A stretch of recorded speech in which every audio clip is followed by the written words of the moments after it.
मैं उद्धव भगवान जी से बहुत बहुत बहुत धन्यवाद। उनके सारे एमपी लोकसभा और राज्यसभा के मेरे साथी भी रहे, अरविंद जी, संजय राउत जी, और मेरी पार्टी के प्रधान अरविंद केजरीवाल जी, और उद्धव जी ने पहले भी हम मातोश्री में आए थे और यहाँ के हमें घर जैसा माहौल मिलता है, तो उसके लिए मैं बहुत धन्यवाद करता हूँ, इतना मान सम्मान करते हैं। जैसा कि उद्धव जी ने और अरविंद जी ने बोला, लोकतंत्र खतरे में है और भारी खतरे में है। कैसे इलेक्टेड की जगह सिलेक्टेड लोग जो हैं वो जनता को चलाते हैं, वो सरकारें चलाते हैं, जबकि लोकतंत्र का मतलब है इलेक्टेड। ये गवर्नर है सिलेक्टेड। तो एलजी कौन कौन बनाता है? एलजी की कभी कभी एलजी ने कोई जनता से कोई गवर्नर ने किसी जनता से कोई मैंडेट लिया? नहीं लिया। अपनी मर्जी का गवर्नर लगा दिया, तंग करो चुनी हुई सरकार को। अगर सरकार इनकी नहीं बनी, हमें भी बजट सेशन के लिए सुप्रीम कोर्ट आना पड़ा। हमारे तो गवर्नर साहब इस बात से भी मुकर गए थे बजट सेशन में कि मैं माई गवर्नमेंट नहीं कहूंगा। तो हमने कहा जी माई गवर्नमेंट क्यों नहीं कहोगे आप? आपकी गवर्नमेंट, आपके सम्मन किया आपने, तो भाषण जो लिखा है वो तो पढ़ना पड़ेगा आपको, वो तो संविधान में है।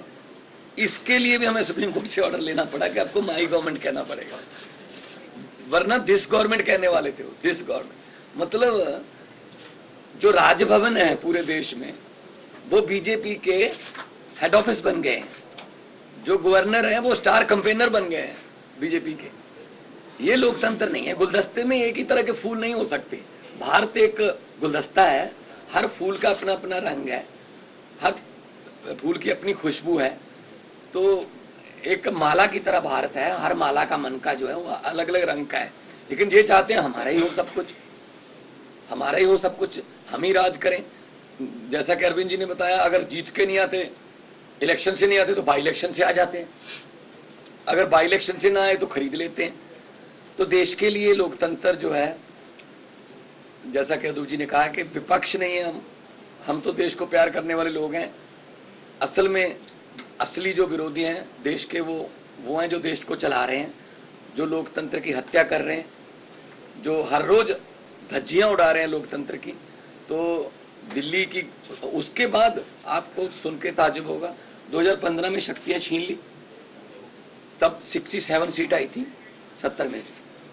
शक्तियां ना होने के बावजूद भी अरविंद जी ने काम किए अपने दृढ़ इरादों से, क्योंकि उड़ान जो है वो हौसलों से होती है, वो पंखों से नहीं होती।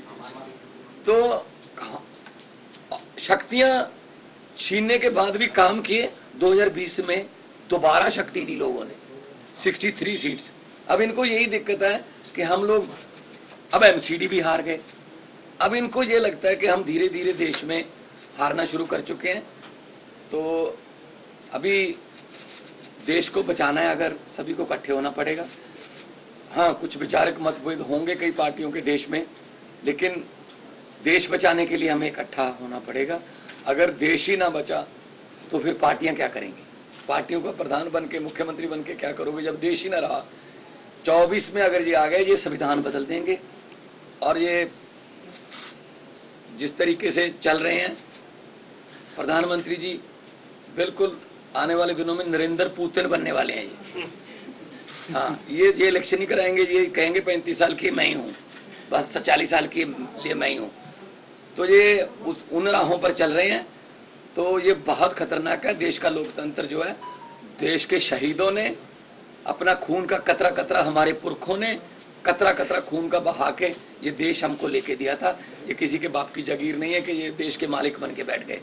इनकी कोई कुर्बानी, देश को आज़ाद करवाने में इनका कोई योगदान नहीं है, लेकिन जो आज़ादी के परवाने थे उन्होंने देश लेके दिया। और देश को ये किन हाथों में बेच रहे हैं, कैसे हर रोज बैंक बिक रहे हैं, रेल बेच दी, तेल बेच दिया, एयरपोर्ट बेच दिया, सब कुछ बेच दिया। कैसे जो जुडिशरी को तंग किया जा रहा है। तो हम उद्धव जी के पास इसलिए आए हैं कि क्योंकि ये भी पीड़ित हैं उस जो कुल्हाड़ी लेके बैठे हैं ये दिल्ली में, वो सब पे चलती है। तो इसके लिए हमें सबको इकट्ठा होके देश को आने वाली पीढ़ियां हमसे सवाल पूछेंगी, जब लोकतंत्र खत्म हो रहा था तो आप क्या कर रहे थे, कम से कम हम जवाब देने के लायक रहेंगे कि हम कोशिश कर रहे थे, हम के बाद इनके विरुद्ध इकट्ठे हो रहे थे, हम लोगों को 140 करोड़ लोगों को ये बात मीडिया के जरिए अपनी अपनी भाषा में समझा रहे थे। तो लोकतंत्र को बचाने के लिए आज हम आए हैं और मुझे खुशी है कि उद्धव जी ने बहुत ही साथ दिया और पहले भी बहुत से मुद्दों पर हम लोकसभा में इकट्ठे लड़ते रहे हैं, शिवसेना के जितने भी MP साहबान होते थे। तो मैं इनका बहुत आभार भी व्यक्त करता हूं कि हमें मान सम्मान दिया और इनको पंजाब आने का न्योता भी देता हूं। आइए दरबार साहब, आइए माथा टेकिए, वहाँ पे बहुत शांति सुकून वाली जगह, और हम लोग मिल के सब देश को, क्योंकि लंबे सफ़र को मीलों में मत बांटिए, कौम को कबीलों में मत बांटिए, एक बहता दरिया है मेरा भारत देश, इसको नदियों और झीलों में मत बांटिए।